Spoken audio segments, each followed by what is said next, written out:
Bem, boa noite pessoal. A nossa live vai ficar para depois, mas eu vou fazer um exercíciozinho aqui de lei de Newton para vocês dormirem felizes, viu?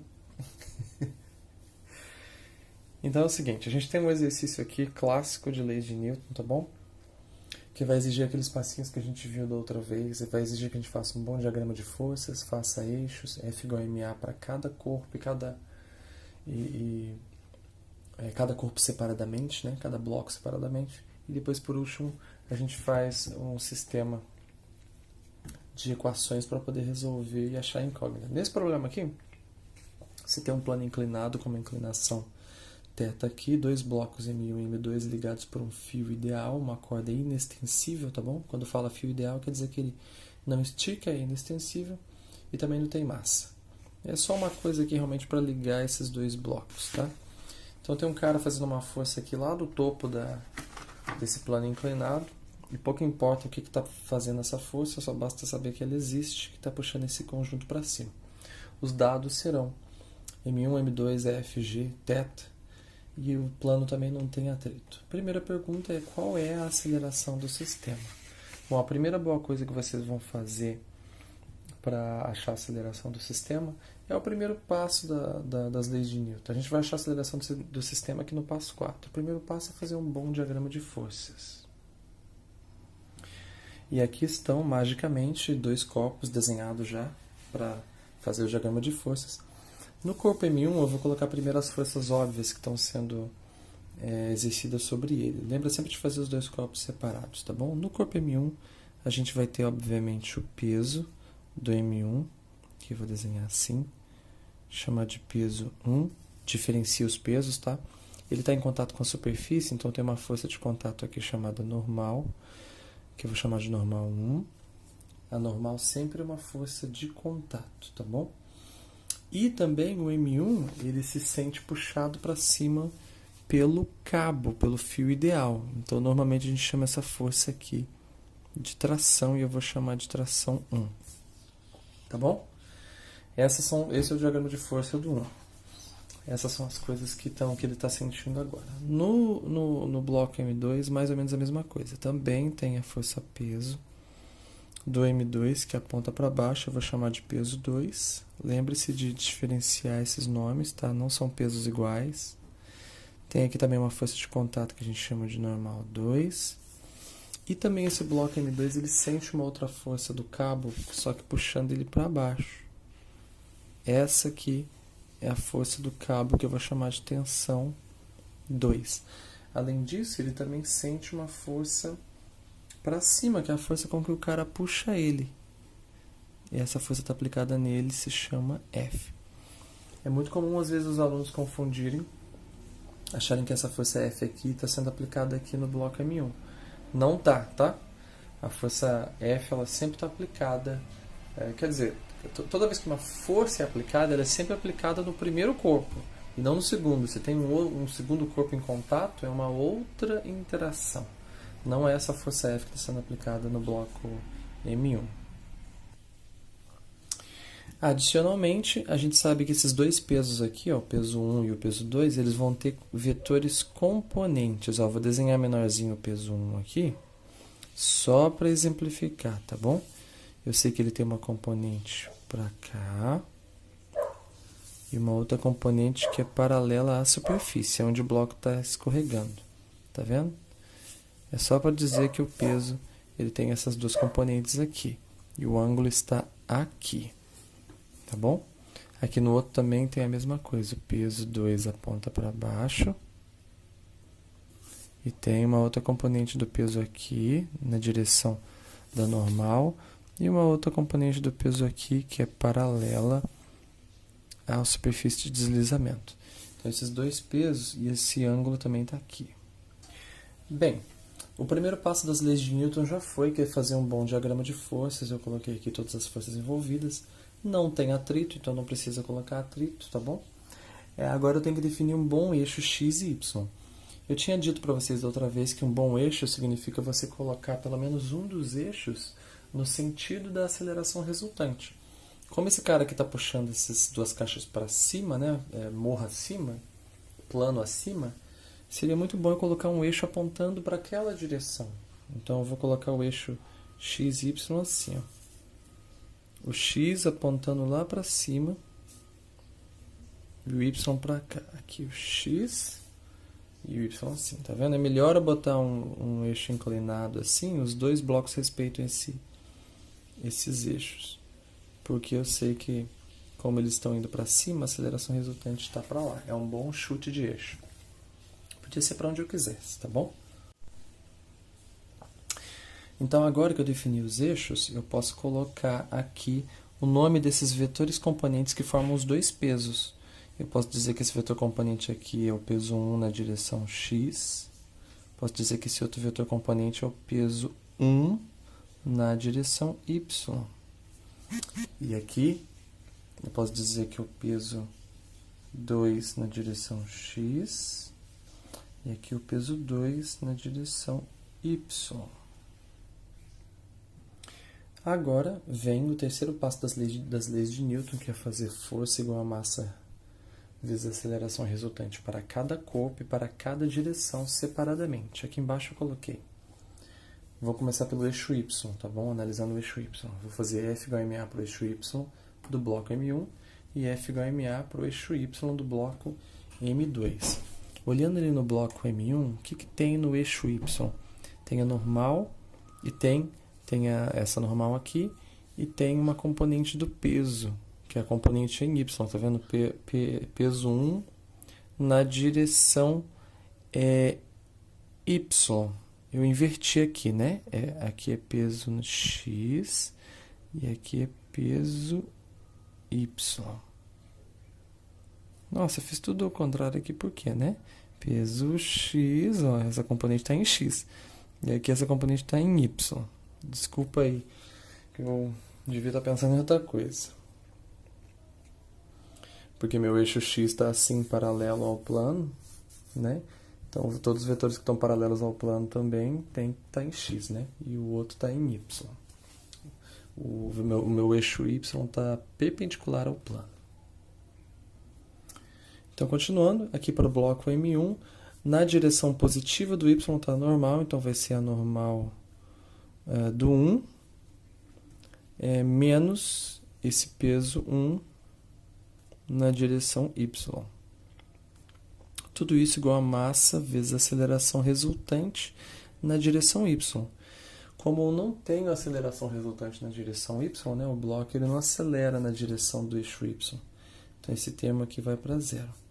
Acaba que a normal 1 vai ser igual ao peso 1 na direção y. E o peso 1 na direção y, o valor desse vetor aqui, isso aqui é um triângulo retângulo, é peso vezes o cosseno do θ. Logo, resta que a normal 1 é igual a mg vezes o cosseno de θ. Esses eixos, assim que não tem aceleração resultante, acaba ficando fácil achar. Aqui no bloco M2 vai acontecer a mesma coisa. A normal está na direção de y positiva, ela vai ficar positiva, a normal 2 positiva, menos essa componente do peso aqui, que está também na direção y, que é menos o peso 2 na direção y, igual a massa vezes a aceleração resultante na direção y. Pelo mesmo motivo, essa aceleração aqui vai para zero. Indo essa aceleração para zero, a gente chega à conclusão que a normal 2 é igual ao peso 2 em y, e o valor do peso 2 em y é peso vezes seno de θ. Também é um triângulo retângulo, aqui você tem que achar esse cateto, que é o peso seno de θ. O valor da normal 2 fica em mg seno de θ. Está achado. Agora nós vamos fazer essa mesma mágica para o eixo x do bloco 1. No bloco 1, a única força, vamos fazer F igual a MA para o eixo x, tá? A única força ali que está, única não, né? Tem a outra componente do peso também, mas as forças que estão no eixo x são a tensão 1 e o peso 1 na direção x. A tensão é positiva, essa componente do peso é negativa. Tá bom? Então vai ser tensão 1 menos peso 1 na direção x, igual a massa do bloco vezes a aceleração resultante na direção x. E agora tem aceleração resultante na direção x, então isso aqui não cancela. A equação vai ficar tensão 1 menos. O peso 1 na direção x é peso vezes seno de θ. Também um triângulo retângulo ali. E por isso que dá para achar assim, tá? Então, a tensão 1 menos mg seno de θ igual a massa vezes a aceleração resultante na direção x, que é exatamente o que a gente quer achar. Deixa essa equação quieta lá, chama ela, sei lá, de equação 1 e tá tudo certo.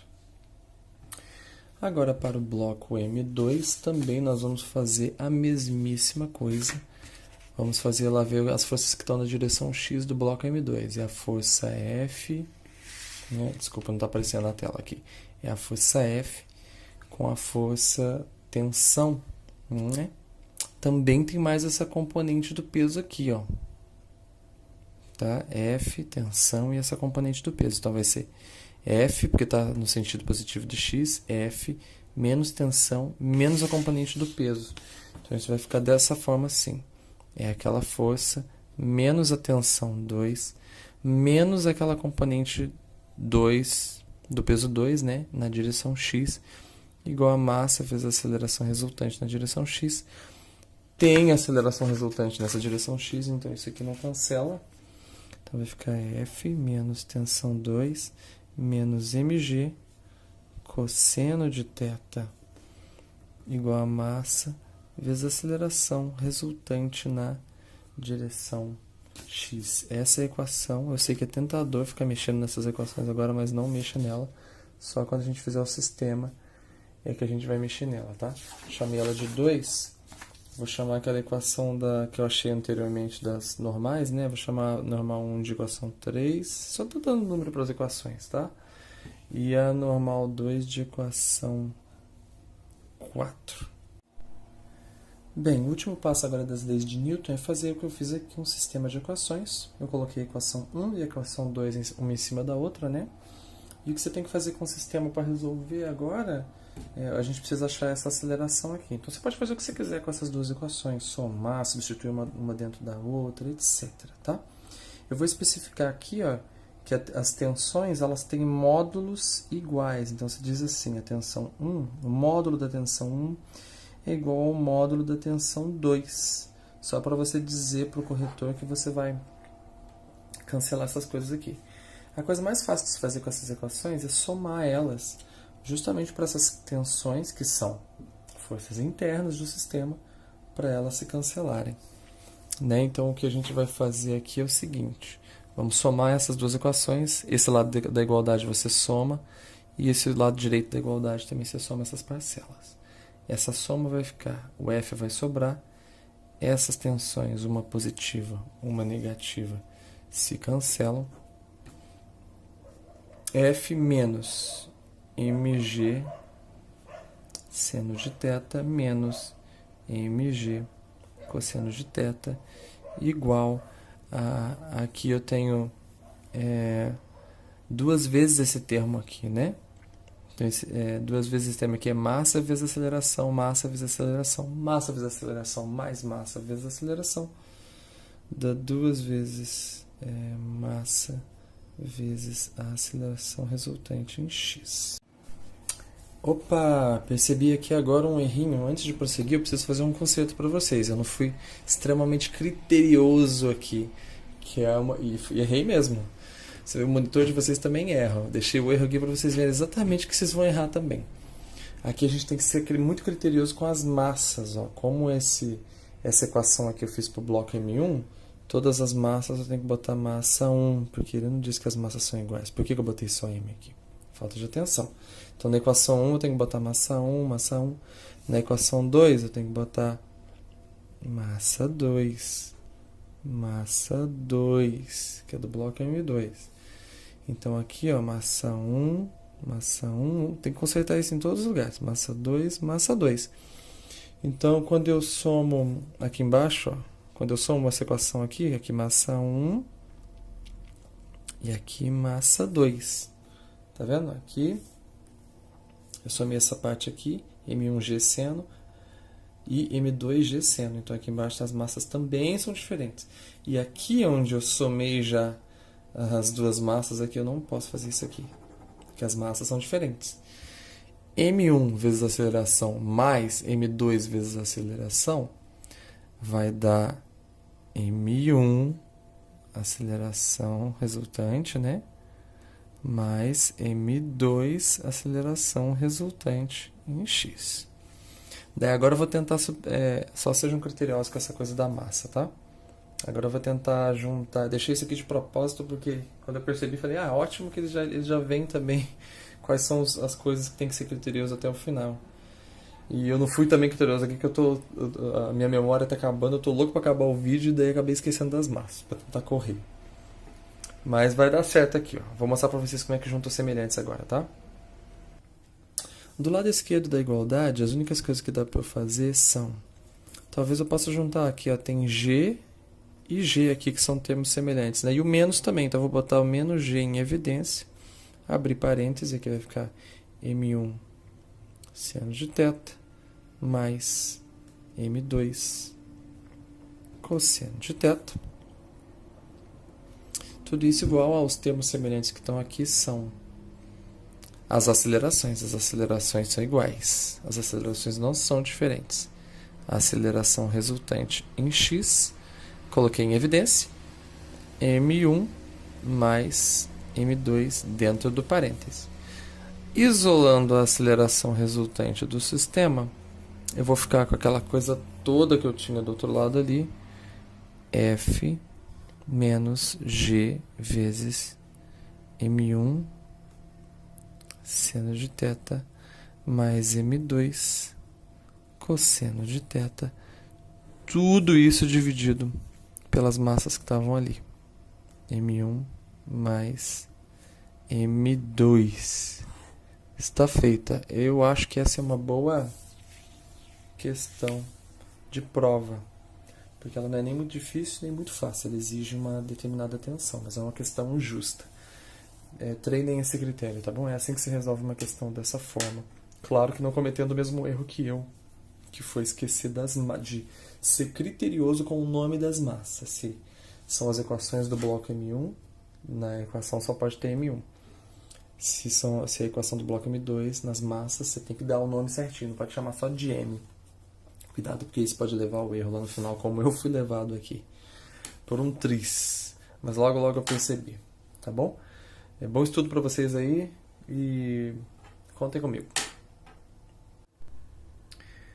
Obviamente, também aqui, por causa do problema do nome das massas, lembre-se de voltar aqui nas equações que vocês acharam para o eixo Y e mudar também massa 1, massa 2. Eu fui carregando o problema das massas até o final, tá bom? Nomenclatura é muito importante. Massa 1, massa 2. Valeu, galera. Tchau, tchau.